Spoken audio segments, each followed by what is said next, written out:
Hey beauties, welcome to the Clean Beauty Podcast. Did you know that unlike most everything else in America, cosmetics are not regulated? This means that corporations can use thousands of potentially harmful ingredients that I personally know can cause health problems. I'm your host, Cassandra McClure. I've been in the beauty business for over 10 years as a celebrity makeup artist that advocates for safer and more sustainable cosmetics. Join me each week for important news, exclusive interviews, and more on the Clean Beauty Revolution. Hey everyone, welcome back to the show. Today we have Tiila Abbitt, and I'm so excited. She founded Aether Beauty Co. And we've already I have a story with her already. It's pretty cool. We've been talking for a couple months, and she sent me some palettes back in December, and then I used them. I brought them to Indie Beauty. I used them backstage at the show with the founder Jillian and Nodder. I used her stuff on a couple of the people that help run the show, and then she had a booth at Indie Beauty Expo, which was cool. And we chatted and just so excited to learn more about her with you guys and share this journey of her amazing story. Just a little background. She has her product, which is an eyeshadow palette in Urban Outfitters, Credo, Detox Market, Neiman Marcus, and even Sephora. So, the most incredible thing about her is she's a one-woman show. She doesn't have a huge factory like that she runs hundreds of people. She doesn't have a bunch of huge investors. She's just been doing this on her own, you guys. So I just adore her work ethic, and I'm so excited to be here at Altitude Summit with her in the midst of all of this. And we partnered together. We're a nice eye makeup duo team, and so this is really cool, and so I'm really excited. So let's just dive in. Welcome to the show, Tiila. Thank you so much for having me. Yeah. So where are you from? Tell us about you. Yeah, I'm originally from New Jersey, so I'm a Jersey girl at heart, and I have been out in San Francisco now over 15 years. So I'm definitely a California girl now. Love it. And how did this all begin? What happened? Where did you go to school? Did you just fall into some corporate job? Like what's your story? Yeah, so I came out to San Francisco that long ago to get my MFA. So I have an MFA in fashion design. And so I worked in the fashion realm for over 5 years before I sort of transitioned to beauty. And so I got my first job at Sephora, which is kind of funny because I did not think I was qualified for the position. So basically, when you go into a job interview and you don't really want the job, and so you're less nervous, so you kind of kill the interview. Like that just kept happening to me. And I was like, no, really, like I barely wore tinted moisturizer at the time. Like I did not know the beauty world whatsoever. And they kept calling me in because basically I knew what it took to take an idea of a product and to have it produced and in stores. And that's what they were looking for. And so I actually almost didn't take the job when they offered it to me. And my old boss was like, what's the worst that can happen? Like, you're not good at this job, then you quit. Like, you'll never know unless you try, which is kind of very simple advice, but it was kind of, eye opening for me. And I took the job. And it was one of my most favorite jobs I've ever had. So I became head of product development for their private label brand, Sephora Collection, in charge of all of their accessories. So makeup brushes, eyelash curlers, sharpeners, bags, anything that was literally not formula. And then in true Sephora fashion, 2 months on the job, I got pulled into formula development as part of a campaign for a collaboration. So basically, I got put into a room with some of the most high ups in Sephora, and I learned from some of the most smartest, best women I've ever worked for in business and in beauty. And I learned basically how to formulate and how to design packaging. And from that, I got put in every single collaboration until basically I was also in charge of all makeup collaborations. So anytime it's at a brand plus Sephora, so like Moschino, Mara Hoffman, Alexis Vitar, Pantone, basically all of them for the past 7 years has been under my belt. Wow. Yeah. So you really had a great head start if you're talking to other there's going to be a lot of beauty lovers and brands listening to this show and entrepreneurs, and so you definitely got a kind of a head start in the back end of things.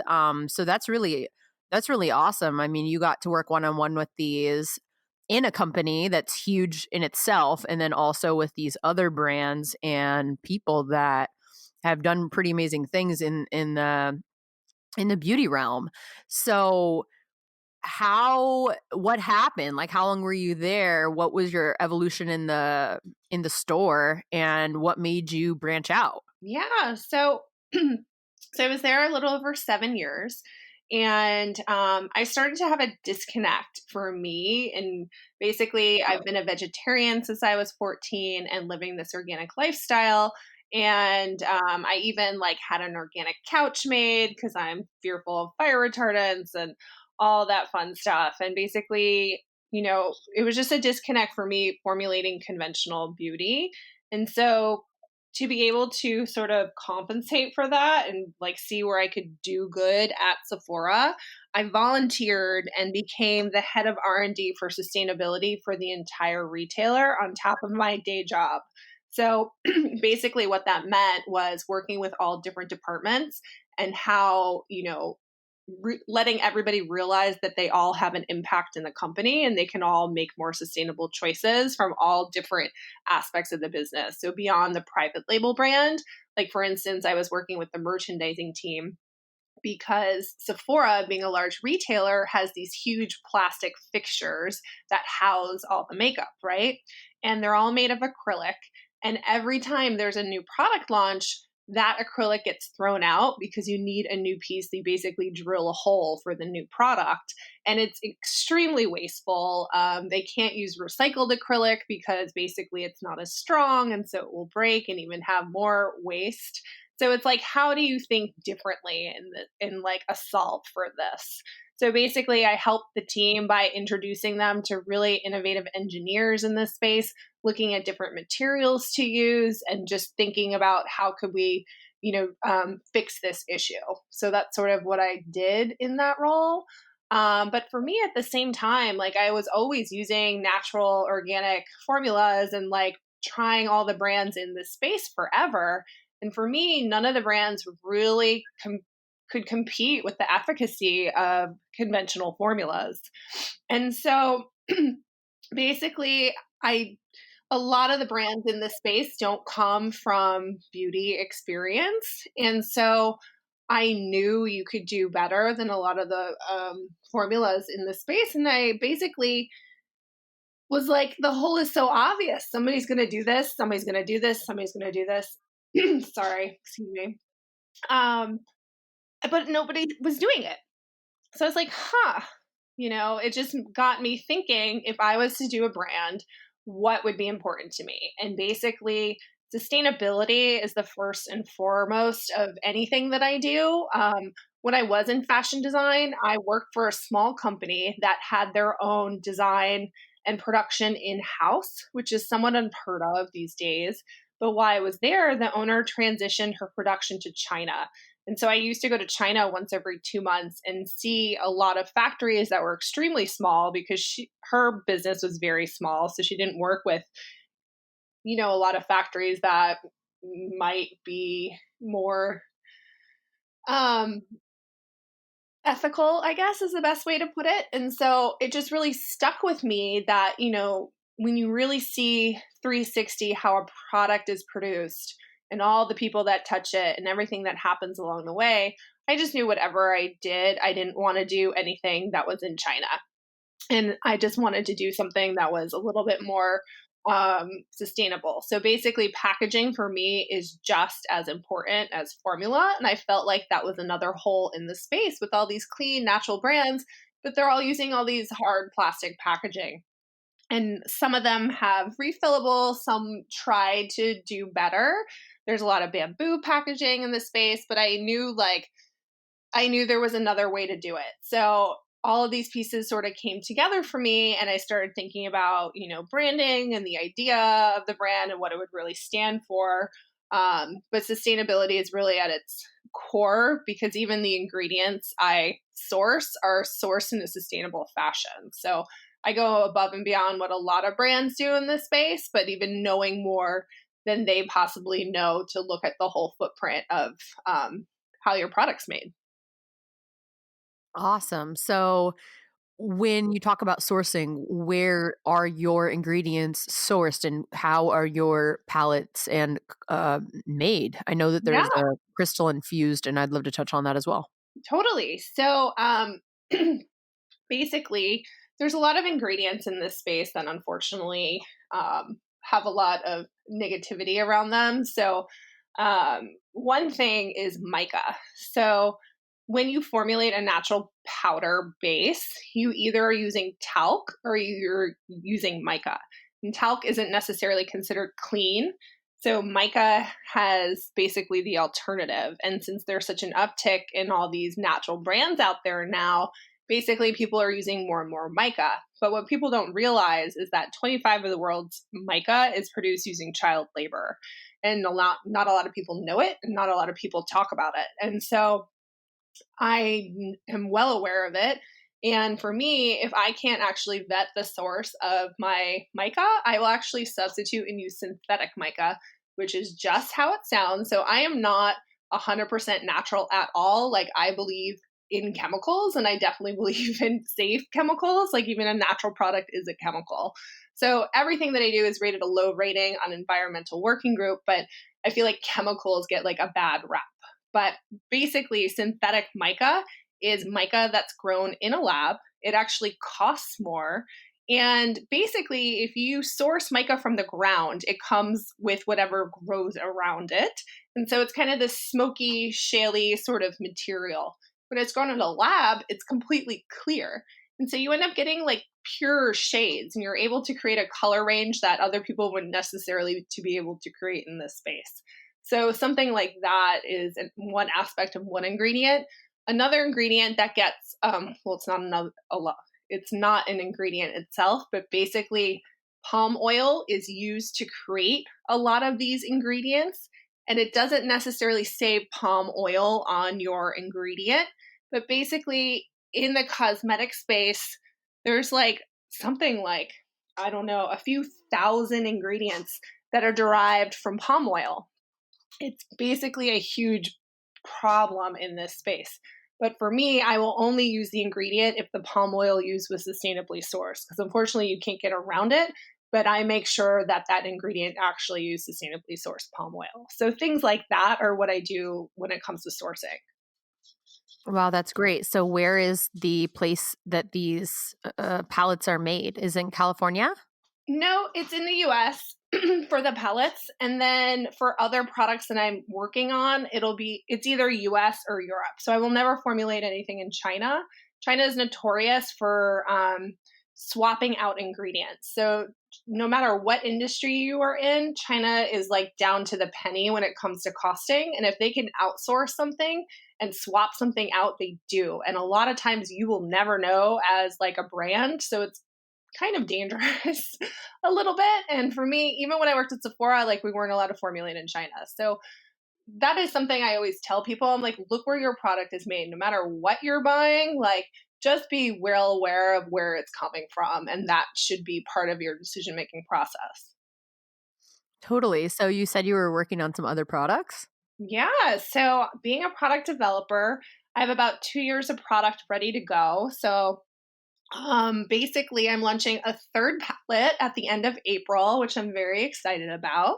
And then in July, I'm launching some cheek and highlighter SKUs. And then holiday, I'm doing some liquid lip and some other cool, innovative stuff. And then for 2020, I'm building out like all complexions. So foundation, concealer, primer, mascara, liner, all like the fun stuff. So basically, building out a full fledged cosmetics brand.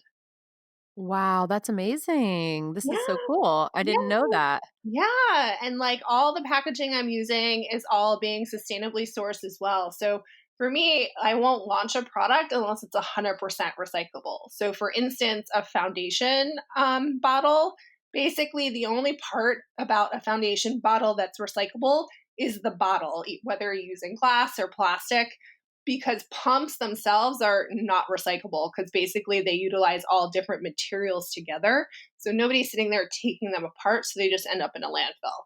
So for me, that's not okay. And so I've been working with different engineers and different packaging people to really think differently. So when I launch a product, for instance, my foundation will be 100% recyclable. Okay, and I've always wondered about the whole recycling thing. So does it matter? I know that depending on where you live, things are recycled differently. So let's say I run out of your palette tomorrow and I toss it into the recycle bin, like the blue one. Do I have to do anything special, or will that for sure end up in a recycle plant? And then I mean, aren't the bottom of the pallets have like metal Hmm. for the powder to sit in, or how does it work? Yep. So basically, in order for things to truly get recycled, you have to be taking them apart. And so if you're not, then they end up in a landfill. For my palette, you have to pop out the pans, which is pretty easy to do. You just take some sort of knife or scissor and just like pop it out. It's pretty easy, but you just need to recycle them separately. But that's the problem with makeup and cosmetics in this space, because all of the components in this space utilize really hard plastics, and they're mixing together different materials. So they're mixing mirrors and screws and all different plastics together. And you're everybody naively puts them in the recycling bin, but basically it's not being recycled because number one, it's a harder plastic. So it's not a plastic that a lot of people want. And in order for them to even be, so basically the recycle world is basically a business. So the types of plastics that are recycled are, the ones, the twos, the threes, because they're more easily recycled and they're thinner plastics, so people can reuse them a lot easier. So there's, I guess, a bigger business for that versus like a harder plastic. Um, so just even knowing that, like a typical lip gloss component, you take out the applicator and the tube, but you still have the wiper, you have the stick, you have the applicator, you have the cap. All of these are all different materials. So if you're just putting them like that, even if it's cleaned out, which you should be cleaning these things out before you put in the recycle bin too, it just ends up in a landfill. So even with my palette, I made sure that even the inks that I used could easily go back into the system. So not just because something's paper means it can actually get recycled. A lot of the inks affect if it can be recycled or not. Got it. I love that. Okay, so what about can we touch on the cleaning the bottles out? I think a lot of people don't Yeah. understand that. Sure. So anytime you recycle anything, whether it's like to go containers, your like spaghetti jar, like your lip gloss, you have to clean these things out. They can't have residue on them. So the residue actually, so China used to take back all of our recycled goods, right? And because of our current administration, there's been like higher higher, not an embargo, but basically they've higher standards now for the US to sell China our recycled goods. And so you basically get dinged if you're a recycling facility and selling your plastic to China if it has like 0.001% like waste on it. So basically, not a lot of recycling plants are selling it back anymore, because they're so fearful of getting dinged. And China is basically cutting down how much product they're taking back from us. So that itself is a huge issue that needs to be addressed. But basically, if you have residue on your plastic or on your materials, they will take that and put it in the landfill. Okay, so what about, you know, we're here at Alt and there's recycling bins all over the place, and Mhm. people, some of them are rinsing their bottles out, and then some people, have a food container that's like has a couple things in it and then it gets on the other things. So does that affect the entire can of product of recyclables? So I think it depends on where you live and where it's being recycled. But I've toured recycling facilities and learned a lot about this space. So I've toured the ones in San Francisco, And in San Francisco, if there's one thing with residue on it, they won't just take that one thing of residue, like the one plastic container with food on it, out. They take the whole bin and put it in the landfill. So whatever was in there to be recycled all goes straight to the landfill. So it's very heart wrenching to like hear this sort of thing, but I kept telling them, I was like, you guys do bad marketing. Like, people need to know this stuff. People need to know that they really need to clean out their goods and their recyclables. Otherwise, it's tainting everything else that they're recycling. Exactly. So someone that can feel good about, oh, I don't have a recycle bin at home, I'm just going to toss this in there. Like they really just don't know that. And it's really unfortunate because I know here in Palo Alto, where I live, that they do have stricter standards, and then other places are more lenient. So you do kind of have to check with your local plants and see what works for you. So I mean, it thanks makes for that. sense, like this residue on there is dirty. So, people, it just basically when you go to a recycling facility, I highly recommend going on a tour. It's kind of mind blowing. They're just throwing dumps and dumps and dumps onto these conveyor belts, and it's just machines sorting all this crazy stuff all the time. So there's nobody sorting like what's tainted and what's dirty and whatnot. So basically, if it ends up in the recycling trough or whatnot, they'll end up just taking that whole thing and like throwing it to the landfill. Like, it's just like crazy to me, this entire process. But that's currently our process. So just knowing that with what you can affect, definitely, and telling people and all that fun stuff and spreading the word so people really know that they actually have to clean their recyclables. Got it. So how is your foundation bottle going to are you making it only out of one material and that's how it's going to be recycled, or you're working with two different ones and you still have to take it apart? You will not have to take it apart, so it'll be the same material through and through. Oh, awesome. Mm-hmm. Okay. Yeah. So when I always love to highlight brands and women who are working on something that's clean and sustainable and giving back. So we kind of talked about sustainability, but let's talk about a little bit more about how everything is clean. And I know you're sourcing clean and you're getting ingredients that are clean. But how do you go about doing that, and how do you regulate? I know you're kind of a one woman show, so how are you making sure that all of this uh, is clean? Yeah. So being part of Sephora is part of LVMH. So LVMH has their own mandate on ingredients that they're not allowed to use. So they don't really talk about it or take credit for it, which I think is a huge miss. But basically, I was taught over 7 years how to swap ingredients all the time. So that was very common for me in what I was doing. So it was very easy for me to take that lens from a clean perspective. So for instance, I ban over 1,400 ingredients, so I go above and beyond the EU standards. So in the US, there's over just like 11 chemicals that have been banned since 1938 with the cosmetics law. But since 1938, there's been 16,000 chemicals used in the cosmetic industry. The EU has the highest ban, which is 1,300, in order to be EU compliant, which doesn't necessarily mean those are clean ingredients, but they are sort of safer ingredients. And so I have my additional blacklist on top of that of call out ingredients that I won't formulate with. So it's been something I've been working on for a very long time. Yeah, it's good you mentioned that because a lot of people use the EU standards. Especially when I was at Indie Beauty, they're like, "Oh yeah, we go by EU standards," and I'm like, "Oh, but they still allow things like parabens and like simple ingredients that I would never put on my body, and fragrance, right? Even so, it's good that you're also going the extra mile and making sure that you're covering the horrible, toxic chemicals that the EU doesn't cover yet." A So, 100%. So like I said, when I ideated the brand, it was basically what would I want as a brand, as a consumer, which just so happened to be like now people are talking about sustainability, which is kind of funny because I didn't do this because sustainability is like trending. Like I am doing this because this is what I would want to do, to have my own brand, just because this is like I eat and breathe all this stuff and I wear this stuff. So I'm not going to put something in my products unless I feel safe wearing it. Definitely.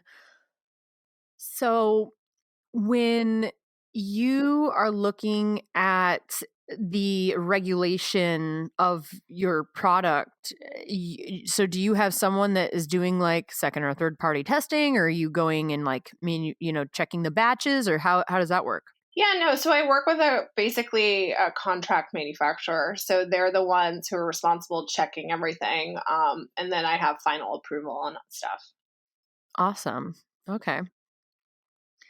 And when we're talking about the giving back part of your work, how are you going about, supporting charities or other organizations? Yeah, so for me, it was definitely a huge piece that I wanted to have as part of my business plan. So basically, I couldn't decide on just one charity because to me, there's so many different charities that you can help and support. So I kind of looked at it as a way of how can I help a lot of different charities and actually have an impact.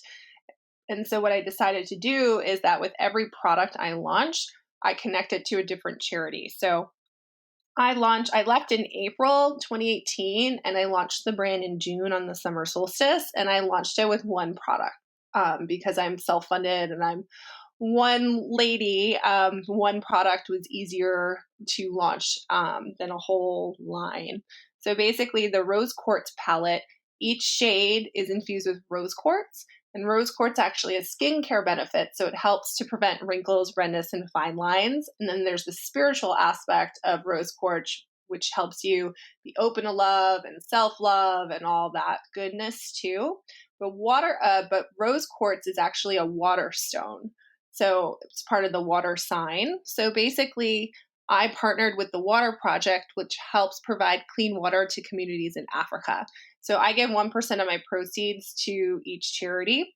And so the second product I launched was on the winter solstice, and that was the Crystal Grid palette.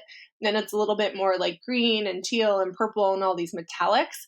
So it sort of reminded me of the rainforest. So I partnered with the Rainforest Foundation, which helps to provide land and secure land rights for indigenous people that are living in the rainforest. Wow, that is a lot. Yeah, Uh, so it's all, and on certain things, like I'm able to react. So with all the California fires that were happening, I like had a sale that week and I had proceeds go to support like the firefighters around here. So it actually like if there's a vehicle for me to be able to give back, like I will use it in that way.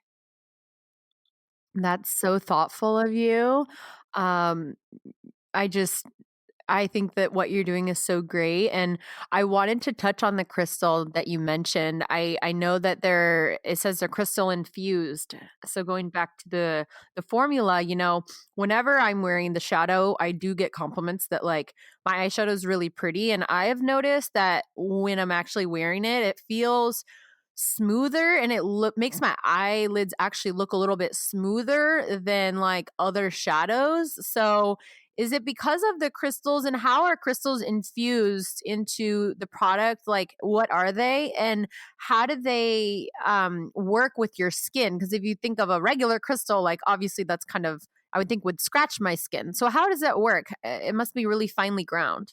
Yeah, it's all cosmetic grade gemstone powder, so there's nothing unsafe about it. But basically, I wanted to utilize it because going back to the brand, so basically the word aether itself is a really old word. The Greeks considered it the air that the gods breathed, and Aristotle considered it the fifth element to earth, air, fire, water. So it's sort of this medieval concept of the cosmos. And the brand really lives on Instagram, and there's all these kind of collages that incorporate beauty and crystals and the cosmos and like a lot of very positive messages to for everyone out there.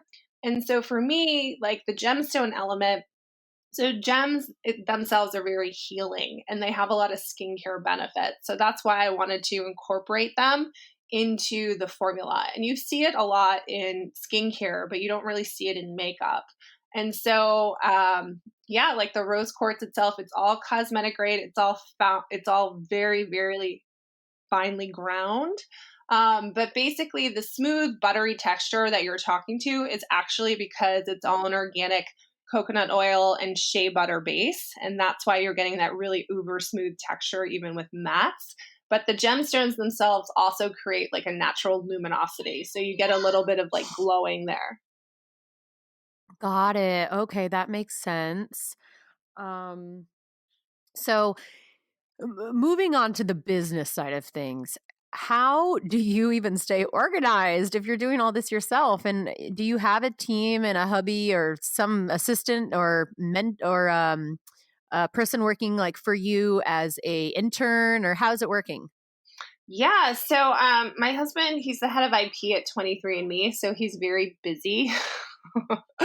So I wish I had more of his help, but I do have a few consultants that I hire. So I have my PR consultants in New York and LA, and then I have basically a accountant, and I have a operations person who's more of a consultant that I use for now, and that's really it. So it's really a matter of, I like to say that once you have kids, you are able to multitask like a master and like understand efficiency. So I think just even having kids and working full time, it really taught me how to be really organized, and then always like being as efficient with my time as possible. So that has also helped. But I won't lie, like I'm definitely working a ton, and I'd love to be able to hire some people in the relatively short future. So fingers crossed. Awesome. And I see a lot of really, you mentioned the Instagram, and it is very beautiful. So, do you have illustrators that are creating these, or do you have someone that's like helping with creating this like beautiful, like there's a lot of things that are like look like they're drawn onto the palettes with like gemstones or the crystals. Like how does that working? Yeah, so I came up with everything for the brand, for the branding and the visuals and the packaging and all that stuff. So I'm a very creative person. And so with those too, like I come up with the ideas and all that stuff, but I do have a graphic design place that I'm utilizing that implements all of it. Cool. Do you wanna name drop them and, like, give them a shout out, or are they overloaded with you right now and you don't wanna share them? Oh no, they're local to San Francisco. They're called Venga Brands and they do a really good job. Cool, that's awesome. I really love their stuff, so shout out to Venga Brands? Yep. Cool. Um All right. And so, in terms of like staying organized and everything, like, are you using like a platform? I know you said you get like 500 emails a day, which is crazy. So how do you get through everything if you don't really, I mean, I guess you're looking to expand. Yeah, no, you get through it one email or one DM at a time. So, yeah, there's no shortcut, unfortunately. And when did you launch? When did you go live? Yeah, so June 23rd. So 7 months now, I think. Oh, 7 or wow. Super yeah, new. yeah. That's great. And do you have a date for your next product launch? Yeah, it's the end of April, so I don't have an exact date yet. Okay, that's what I meant. Mhm. All right. Mhm. Cool. So we'll have to make sure everyone is looking out for that. And did you want to add anything else before we go, or Um, yeah, I'm just super excited for, all these people that I've met and all these opportunities. Like I've never felt so blessed. And people are just loving the brand and are so positive about it. And then they find out, there's one lady behind it and then it's all sustainable. And like, I just have like the best cheerleaders out there that I'm just so incredibly grateful for all these opportunities. cool. And where can people find you next? I know you are touring the rest of this month and going on into the rest of the year. Do you want to name drop a couple of the events, Sure. festivals, summits, other pop-ups you're doing around the world? Yeah, so I'm doing the Wanderlust Festival at the end of February in Oahu in Hawaii. So I'll be there. And then in March, I'll be at South by Southwest as part of their wellness festival. And then I will be at the LA Renegade Craft Fair at the beginning of April, and then the San Francisco version of that right after. And that's sort of what's in my near future. So excited to just meet everybody. Awesome. That's great. So for everyone in LA and Texas and all these places, definitely go check Tyla out and Aether Beauty. And where can everyone find you online, just in case they missed that? Yeah, so it's Aether Beauty Co. So it's Aether Beauty Co. And it's the same with the Instagram handle. So Aether Beauty Co. for checking out the brand. Cool. And I guess we'll leave everyone with that. And thanks for spreading love and light and bringing sustainability and clean beauty into, to the market and really doing it in a very unique way. And I'm cheering you on. And so happy to know you and become friends. And I'm super excited for the rest of your journey. So thanks so much for coming on the show on your busy schedule. Yeah, thanks so much for having me. I appreciate it. All right, so that's it for this week's episode on the Clean Beauty Podcast. Thanks for tuning in, and don't forget to head over to iTunes to review, rate, and subscribe to the channel. Until next week, stay beautiful.